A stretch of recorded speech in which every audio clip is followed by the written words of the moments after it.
ولور ټول د انجلۍ دی کله کله چې خدا مکه د انجلۍ طلاق شي چې د هر خبره خدا دا اول خدا چې کوم پروګرام نن جوړ شوی و د ټول مبارکي وایو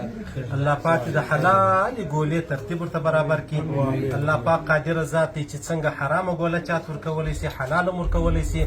الله پاک یو هر چاته حلال ګوله ور نصیب کړي خبره دا د جمال صاحب چې مال دا اوس کې وزنانه راغلی و چې مال را مرکه راشي زما پلار ما نور کوي ولې مې نور کوي ول په دې مې نور کوي چې زما پلار ډېرې روپۍ ځینې غواړي راته ویې ژړل چې مولوي صاحب د خدای روی درته نسم یا یو تعویض راکه یا یو وظیفه راکه یا دعا راته وکړه د الله رسول فرمایي تر ټولو برکتمنه نکاح هغه ده چې ډېره اسانه پیدا شي تر ټولو برکتمنه نکاح هغه ده چې مهر یې کم وي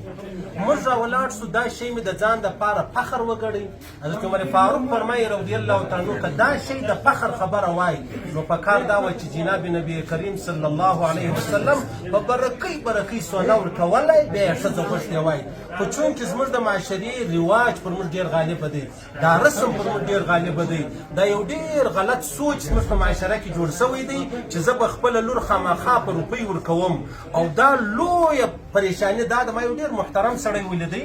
ده دا خپله لور په ډېرو روپۍ ورکمال ولې حاجي صاحب دا دونه روپۍ دې واخیستلې ول زه زما وزوی ته په چیش کوزده ور وکړم نو مال ظالمه ته راولاړېږي لور خرڅوې نو دا معاشره چې نن دومره تباه ده دومره ذلیله ده سره د دې چې منځونه ډېر کوو سره د دې چې حجونه و عمرې و تبلیغ و جهاد ډېر کوو لیکن تر ګرد کائنات الله پاک موږ ذلیله کړي هغه وجه دا ده په موږ کې منافقت ډېر دی موږ د مظلوم حق تر پښو لاندې کړی دی د مظلوم چې هغه یو سیاسره ده هغه زنانه ده هغه زما خور ده هغه زما لور ده او بیا زه راولاړېږم دا لور په هغه وخت کې ورکوم پر درېیم واده پر څلورم یې ورکوم 50 لک روپۍ راکوي په 50 لک روپۍ کې بیا 10 لک روپۍ په لور خرڅوي 10 لک روپۍ دی حج کوي دی ځي بیا د دوکان و کور په اخلي الله دې موږ ته ټوله وساتي که زه د خپله جانبه څه دا ترتیب شروع کړم چې زه به زما لور په پیسو نه ورکوم که ته جمال صاحب ترقي دا د دې ځایه څه خبره شروع چې زه به خپله لور په پیسو نه ورکوم زه دا بل انشاءالله العزیز خبرې به برابرې شي که نه نو بیا د الله رسول فرمایي بیا به بدکارۍ عامې شي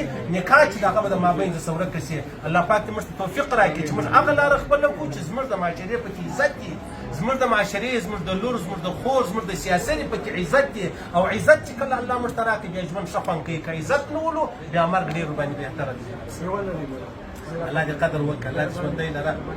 صدق دونه خبره نه ده ودې ګرځي او شرعي ولور څو دی شرعي ولور په کم 3 تولې سپین زر دی اوس ګوره دا ولور تقریبا 9.5 روپۍ جوړېږي بالا نه دا ولور او حق مهر یو شی دی که ولور جلا دی حق مهر جلا اصلي کې موږ راولاړ سوي موږ د دې دواړو جلا جلا نمونه ورکړي دي مهر دا دی چې زه راولاړ سم مطلب ووایم چې نه دی معلوم چې څونه مهر دی نو بیا موږ ته وګوره په علاقه کې څو مهر سوی د پلاني لور د پلاني خور د پلاني علاقې زموږ د معاشرې نجونې په څو تللي دي هغه مهر سلو او بله دغه دی چې مطلب زه راولاړ سم چې بالکل شرعي مهر دی په کم 3 تولې سپین زر د هغې قیمت 9.5 روپۍ جوړېږي به څه پورته کښته جوړېږي بس دا مهر دی دا 9.5 زره د چا دی دا د دې بچی دی د دې خپل جایداد دی ملکیت خپل دی دې ته چې بیا په دې واده کې کم فرنیچر ورکړي دي سونه ورکړي ده لوښ ورکړي دي بنګړي ورکړي کپړې دا ټول د دې خپل د دې خپل دي د خاوند هم حق نه لري د انجلۍ مور پلار هم نه لري بل د انجلۍ چې موږ ورکوو یا ځوان ته واده کوو یا انجلۍ ورکوو د دې خوښه به پښتو کې بیا نه پښتو پیغمبر علیه السلام له یوه زنانه راله ویل یا رسول الله زما پلار زما د اکا وزوی ته ورکړم او زما خوښه نه ده پیغمبر علیه السلام چستي هغه هلک راوغوښتي بیا یې نکاح پر دغه ځای ورماته کول د دې نه ده خوښه یې نه یې مطلب قطعا یې نشي چې د دې خوښه نه یې نکاح یې وتړې دا نکاح په چیز کې راځي ټول دوژه د دې دی مثال دی لکه ستا لاندې موټرسایکل که موټر ولاړ موټر دی زه ستا موټر خرڅ کړم دا به څنګه نو دا خو ډېر بد کار دی دا چې مطلب دی بیا نکاح وتړي دا د نه د نکاح نه ده تعلق چې دی دا خو زنا دا بدکاري ده دا نکاح نه ده دا بدکاري دا نکاح نه ده قربان دا ټول د نجلۍ نه زوی له حق نه پکې لري خاوند حق نه لري ولور د نجلۍ دی هغه صاحب ولور ټول د نجلۍ دی کله کله چې خدا مکه د نجلۍ طلاق شي چې د دې په کور کې کومه باټلۍ ده کوم مطلب یو تولیه زړېږي دا هم د دې نو دا خو پلار ځینې ګرځي ورونې ځینې ګرځي نو دا به دوژخ له راولاړ شي